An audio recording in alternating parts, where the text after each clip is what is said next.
So in this video we're going to be talking about primitives inside of Maya.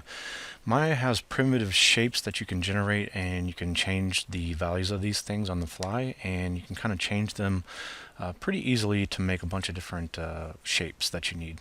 So you can see we've got a cube within here. I'll go ahead and select that and get rid of it. I'm just going to hit backspace and we'll start new here.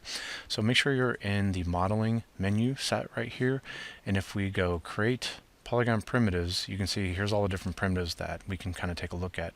I do have interactive creation turned off. I'm not a big fan of that. That lets you kind of draw out from the grid like how big things are. I like to just kind of use numeric values for this. So we're going to go to cube first. So you could just click this and it'll make a cube for you, or you can go over here and they call this the option box. If you click anything that's got the option box on there, it's going to give you options that you can change values and things like that with. So we've already kind of looked at before the scale units. If you make something that's width, height, and depth of 1 by 1 by 1 unit, it's actually pretty small on the grid here. I'm going to change these numbers to 100 and just hit tab, hit 100 and do 100 again. We'll leave divisions this way, set to Y up. We'll just hit apply like this, okay? So I'm going to close this window here. And you can see here's our cube. I'm going to hit Alt and left mouse drag just to kind of rotate around. Middle mouse to drag, and then remember Alt and right click to zoom in and out. And so take a look at the object here. We can evaluate it. We could tap W for the move tool that you see right here, and we can move up like this. Now you could hold down X and you can temporarily turn on grid snapping, and then we can just move this up and then just snap this to the bottom of the grid here. You can see that we had a cube that was 100 units and we actually translated that up 50 units. Now you can go over in the channel box and you can enter specific values for this stuff if you want. So I'm just tapping that and then hitting enter for that. The other thing I wanted to show you over here in the channel box, you can see here's the modeling toolkit, and we've got, I think, human IK. We've got the attribute editor, and we've got tool settings, and if you go over here, you're going to have the channel box. You might see two of these things kind of open at one time. It's possible that you can take these menus and you can drag them within like here, so you can see those become tabs like that. So be on the lookout for that. So here we are in the channel box. If I select this input, you can see we can always get back to these values. So if I select this here, hold down Shift and select down there, I can change multiple values at one time. So if I want to do 20, I can do 20 like that. I'll put it back to 100. You can also see if we select this, if we do the subdivisions width, anytime you select one of these names, you can middle mouse drag left and right in the viewport, and you can actually interactively change what those values are. So maybe you can kind of see how that works here. I'm going to just do a subdivision of 2, and then I'll put this as at 2 as well here and there. Okay, so we've looked at before how you can take verts, edges, and faces. If we right click over this, we can either select a face or a vert or an edge. So let's just maybe do 2 edges. I'm going to select this, hold down Shift and select this, and then I can move this right here like that.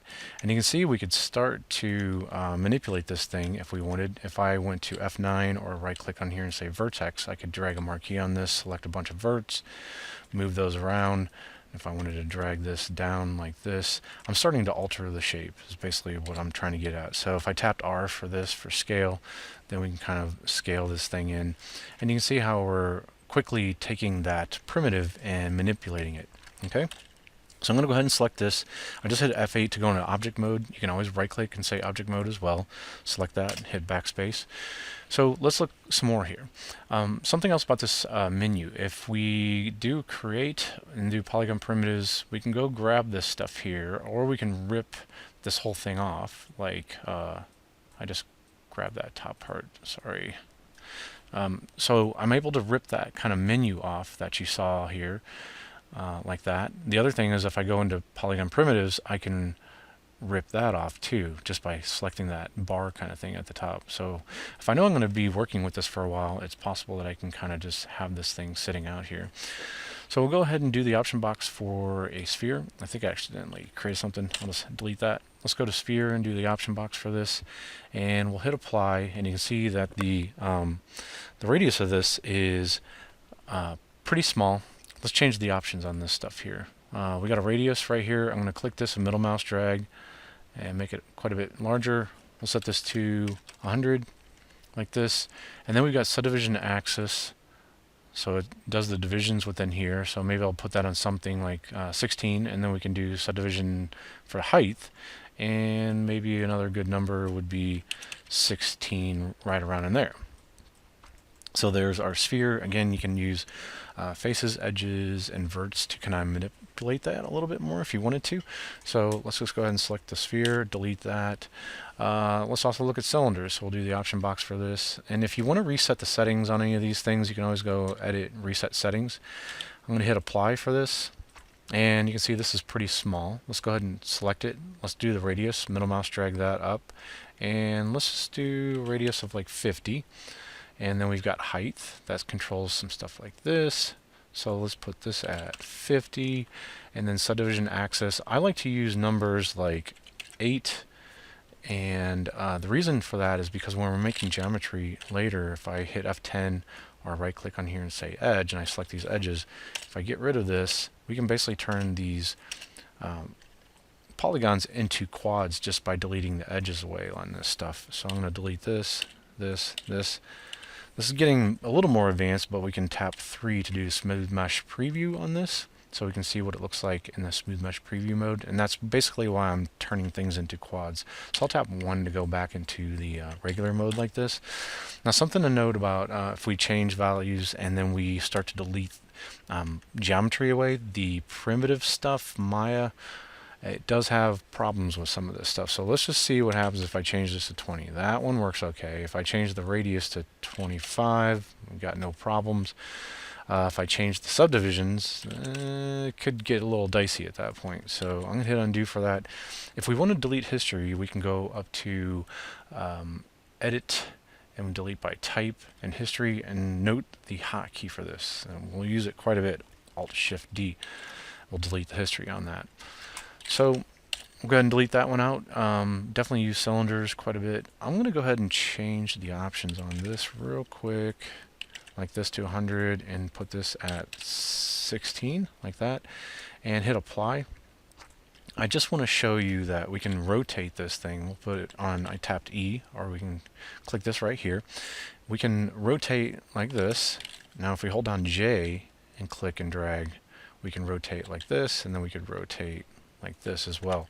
So maybe this becomes the start of like a wheel or something like that, right? Just by changing the orientation a little bit and changing some of the numbers, we can get a shape that works for us pretty well. So there's cylinders. You can do cones. So I'm just going to scale this up, tap R, scale this up so you can see that. And cones got different options as well for changing for the radius and subdivision. So I think you're probably going to start to see a pattern for different things that you could make here. We've also got a torus. Let me take a look at that. And this is kind of like a donut shape that you could make, which is pretty cool.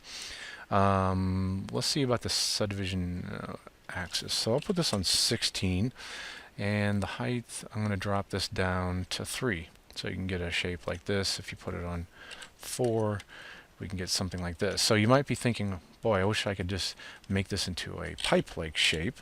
Well, they do have a pipe shape generator. So you can click on that, hit apply. I'm going to scale this one up too. And this one's got a radius like this. If you hold down Control, watch this. If we're middle mouse dragging that value, it changes really quick. If you want to do finer control of that, while you're middle mouse dragging, add Control to this, and it'll do finer incremental changes.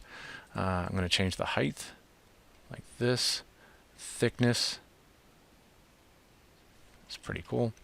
And we got a subdivision axis like this for putting that down to like 16.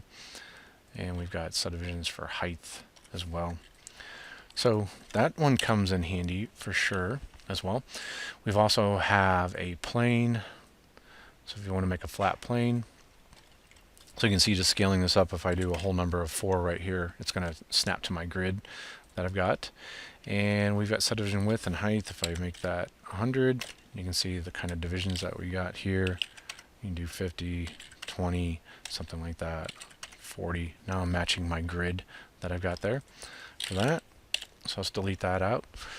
Platonic solid. Let's see this guy. So kind of interesting shape like this that you see. And pyramid. Let's do a prism. Up there. We already looked at pipe helix. This one's nice for doing, if you want to do something like a screw or something like that. We could do number of coils, the height of this thing, or a spring that goes around, maybe a hydraulic or something like that. Your radius, so you could do that. And you got subdivisions on your axis, on the coil, and on the cap if you wanted to change the values of that as well. So that can come in handy. What else do we have? We've got a gear like this. So you're going to change all the different grooves and subdivisions on there. It's going to be fairly simple, changing some of that stuff. And we do have a soccer ball shape like this too. So super shapes, I have not really played around with these too much, so maybe we can take a look at this. Looks like there's going to be a lot of different options to play around with this. I'll let you guys kind of check that out. I haven't found that stuff super useful, just like I said, because I haven't used it too much. I think there's quite a bit with these primitives that you see here to kind of get started and play around with those. So take the time, create some of these different primitives, change the different values of them, try moving, scaling, and rotating them, and try making a quick little model by adding different primitives together and see what you can make. Maybe you can make a quick little car or something like that. But just have fun using the primitives and getting used to moving around and creating shapes very quickly.